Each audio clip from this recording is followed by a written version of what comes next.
السلام عليكم ورحمة الله وبركاته. اللهم صل وسلم وبارك على سيدنا محمد عليه أفضل الصلاة والسلام. وصفتنا النهاردة هنعمل صدور فراخ مدخنة بطريقة سهلة وبسيطة وسريعة، تنفع للسندوتشات بتاعة المدارس أو اللانش بوكس. دول معانا كمية صدور الفراخ بتاعتنا، لازم يبقى حجمها كده كبير حلو ما شاء الله. هنعمل ايه؟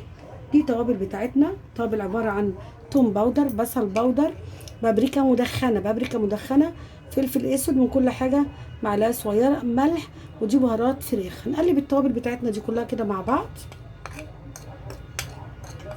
همسك كده التوابل بتاعتنا دي احطها، وعايزة اتبل من الناحيتين. عايزة الملح انا اشتغل بايدي، التوابل بتاعتنا دي توصل لكل حتة كده من الناحيتين في صدور الفراخ بتاعتنا.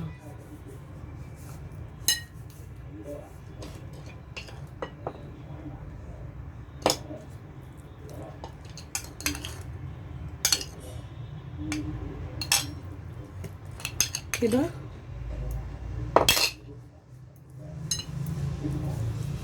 بصوا، انا تبلتها وسبتها حوالي كده 10 دقايق. عايزه التتبيله تشرب منها صدور الفراخ بتاعتنا من بره ومن جوه من كل اتجاه.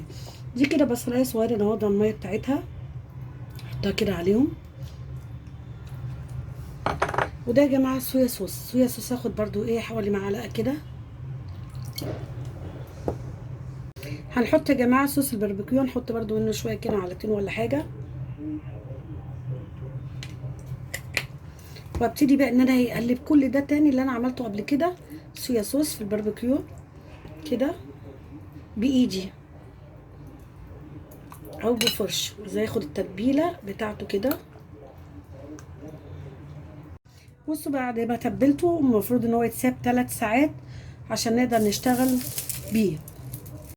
بصوا بقى يا جماعه، انا محضره شرايح زبده كده. لو انتوا مش عايزين تستخدموا زبده تقدروا ان انتوا تستغنوا عنها وتحطوا زيت ذره او اي زيت نوعيه يكون كويس. انا محضره كيس حراري كده معانا هسويه فيه، طريقه سهله وسريعه وبسيطه كده. انا حطيت شرايح الزبده بتاعتنا على الوش. هبتدي بقى ان انا هشيله في الكيس الحراري. شيل كده بالراحه.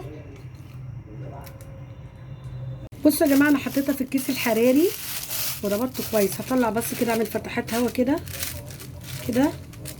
وانا الفرن بتاعي انا مسخناه واحطه فيه على درجه حراره 180. ده شكله يا جماعه صدور الدجاج المدخن بتاعنا بعد ما حطيته في الفرن. قعد حوالي نص ساعه، وكل فرن على حسب درجته. هحطه بقى، هسيبه يبرد بره وبعدين احطه في التلاجة يبرد تماما قبل ما اقطعه. ده شكله يا جماعه بعد ما قعدته وبرد تماما في التلاجة. هبتدي ان انا عشان اعرف اقطعه. بصوا بقى، ابتدي بقى ان انا اقطعه كده شرايح. ما شاء الله ما شاء الله.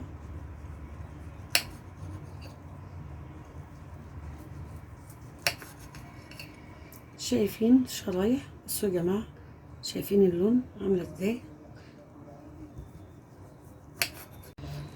ده شكله يا جماعه بعد ما قطعته. شايفين الجمال والحلاوه؟ مفيش اسهل من كده.